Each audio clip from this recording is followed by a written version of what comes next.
Matt, I know, like, he had the riff for In and Out of Grace. And then, like, as a band, we arranged it as an homage to the songs on the first Blue Cheer record. Matt brought all the music to In and Out of Grace to us. So, I mean, there was definitely a unified sound right there. That was one of our first really good songs, I think. And that was all Lukin. And it was more complicated than what I would have come up with. Oh, he was a great bass player. And he was coming from a very tight and fairly rigid band, the Melvins. You know, they were really well rehearsed and some really complicated arrangements in their early songs, you know, like that first EP and the first album that he's on. You know, he relaxed through the years with us because he realized it wasn't the same band. He could be Lukin a little bit more. I think Matt, like, was really relieved when he joined our band because the songs weren't proggy and super complicated. And he's like, hey, I can just drink in this band and not sweat it through the shows. He was kind of the most, like, rock guy of all of us. Like, he remained a huge fan of, like, Motorhead and AC/DC. Like, a lot of people in, like, punk rock and hardcore, there was, like, a time when they would, you know, like, disavow the records that they bought before they got into punk rock and hardcore. You know, there's sort of like this year zero mentality.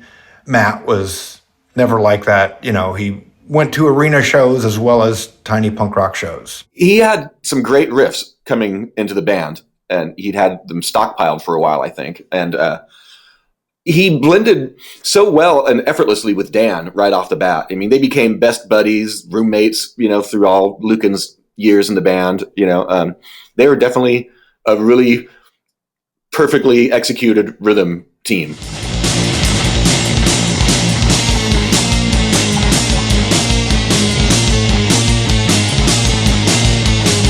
Jesus, take me to a higher place.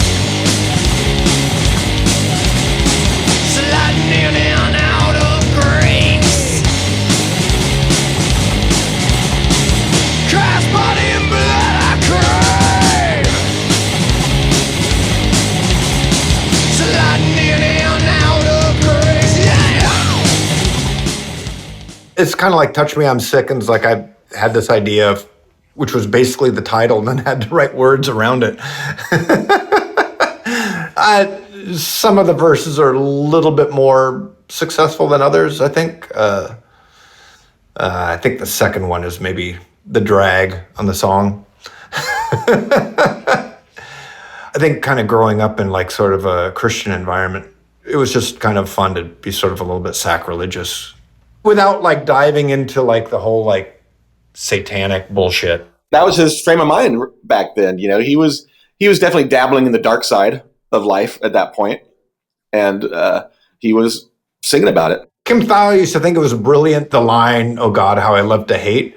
At this point, that kind of makes me cringe a little bit, you know, because, you know, I think the world actually does need love, sweet love. I mean, there's plenty to be angry about, you know. Oh God, how I love to hate.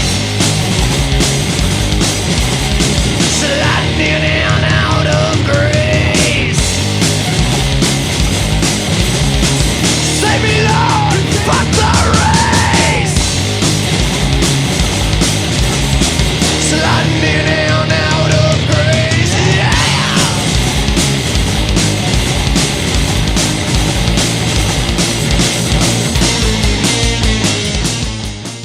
We thought it was great. You know, it was such a different rhythmic pulse than what me or Mark would have come up with. You know, it was kind of an epic song, and, you know, we added Dan's drum solo to make it even more epic. But yeah, it was kind of like an early centerpiece, I think, and still is. Well, what I remember about In and Out of Grace was that it was like Matt's riff, which was really cool, and we were trying to think what to do with it, and we just sort of threw in the Blue Cheer bass and drum break, and then a dual out-of-tune guitar solo, like on the first Blue Cheer record. And I remember Dan was really hesitant initially about doing that kind of bass and drum break, because, you know, like, drum solos at the time were, like, pretty fucking uncool. unless you were into arena rock. But if you were into punk rock, that was just like, no one did drum solos. Which was kind of, to us, the funny part about doing it.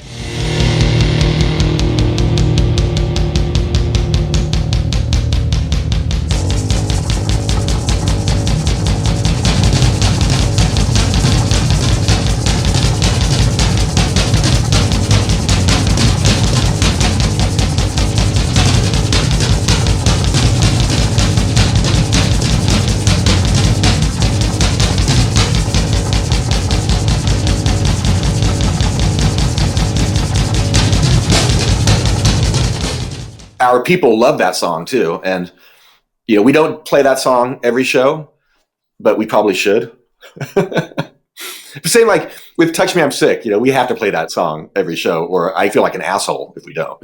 We definitely closed a lot of shows with In and Out of Grace, and still do. You know, Dan gets kind of burnt out on it after a while because he's got to do that big drum solo. But through the years, it's morphed a little bit. You know, Guy and Dan have really worked on the drum solo part where it's kind of more coordinated between the two of them. Like me and Mark drop out completely, and they kind of do this thing where they start and stop. Like Guy will come and go, and it's more dynamic now than it used to be, for sure. It was just kind of craziness in the early days. And once Dan did his famous drum roll, bringing us back in, me and Mark would just go crazy. We don't go crazy as much anymore. We're too old. No flying across the stage anymore.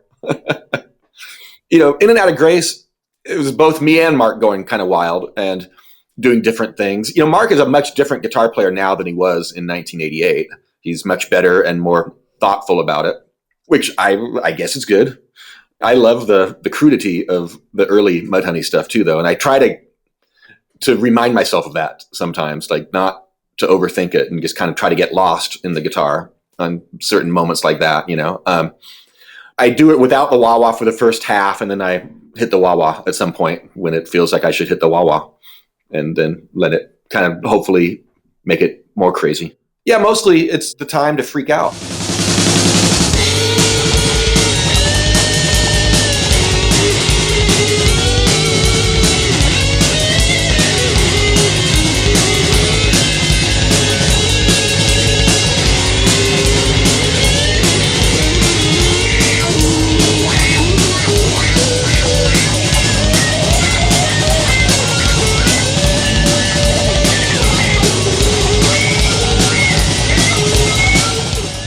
Yeah, I remember getting the test pressing for it and just being really kind of stoked. Like, hey, we sound like a real band. And we were hitting different things. Like, it wasn't like we're a band with just sort of like one thing. As much as I love Discharge or Motorhead or AC/DC, there was a kind of a ebb and flow and kind of more of a ride of like different feelings or whatever, you know, different tempos on the record. And it ends with a monster.